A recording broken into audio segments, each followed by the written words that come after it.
Hello guys, nandito na naman ako at syempre ito, pag-usapan na naman natin ang kabubuhan nitong si Inday Sayad. Hindi pala Inday Sayad. Si The Goat, si The Goat. Ito guys, nagpahayag siya. Ang sabi niya kapag kapag inutusan daw siya ni Fentaboy para maging ka-running mate ni Inday Sayad, tatakbo daw siya. Dito, kitang-kita mo talagang aso no? Tatakbo dahil inutusan at wala sa prinsipyo. Ibig sabihin dahil inutusan lang at hindi kusang loob at hindi niya gusto na maglingkod sa bayan. Hindi niya gustong tumakbo talaga. Kumbaga dahil sa utos. It's more on compliance rather than what you call this? Intention.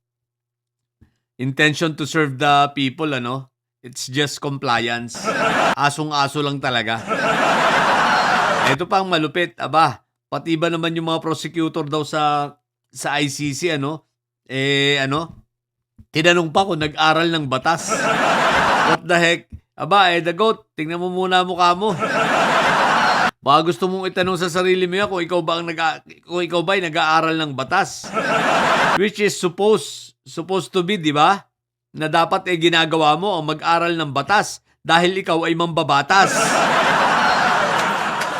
Ang tanungin mo ay ang sarili mo. Ang sinabi pa niya, karapatan ni Fentaboy daw na tumanggi. Yes, totoo yun. Karapatan niya na tumanggi, hindi pumunta. Pero karapatan din ng prosecutor na questionin at hingin sa korte na sabihin na wag pumayag na hindi pumunta. So, they both have their equal rights, no? Pareha silang may karapatan. Ngayon, ang magdidesisyon niya ay ang ICC.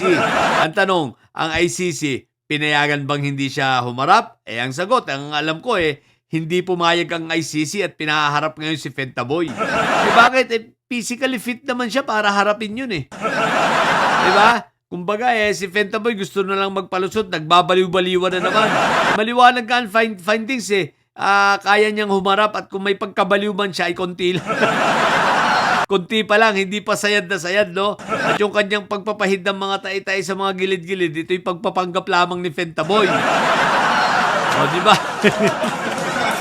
Ang bobo lang nito ni Robin The Goat na walang ginawa sa kundi gumuya na lang. Walang ginawa sa Senado kundi maggumuya ang hinayon. Anyway, ang kasunod natin puntahan itong sinasabi naman ni Kati Buni. Tsaka ni Daryl Yap, mga nagbanta-banta. Tatakbo si Inday Sayad, nagbabanta pa, Humanda na raw kayo. Humanda na raw lahat ng mga vloggers, lahat ng mga politikong anti-Sayad. Sa bagay, libre ang managinip. Ang lakas ng tama nitong mga to, ang lakas ng panaginip, Isipin mo, 2026 pa lang, nag-announce na, nagpo-pronounce na si Inday ng kanyang kandidacy dahil takot nga. Pangalawa, itong mga wala nang alam gawin kundi magbanta. Yan ba tatakbo imbis na plataforma ang isulong ninyo, pagbabanta ang isinusulong nyo, kundi pala naman kayo bobo. Kaya mga botante ngayon matatalino na, lalo na ang kabataan. Ang sinusulong nyo tawag nito, ang isinusulong nyo ay pagganti. No? Hindi imbis na plataforma pagganti. What the heck? Ang pangatlo, ito si Belhica na naman na bobo, si Greco. Si Grecopal. Sabihin ba naman na magandang tandem daw si Lenny at si Inday Sayad? Kala mo naman papayag si Lenny at papayag yung mga kampik. At Diyos ko, puro in your dreams. Iiyak na naman sa ngayon February 21 magkikita si PBBM at si Lenny, baka na naman magsiiyak kayo mga didilis.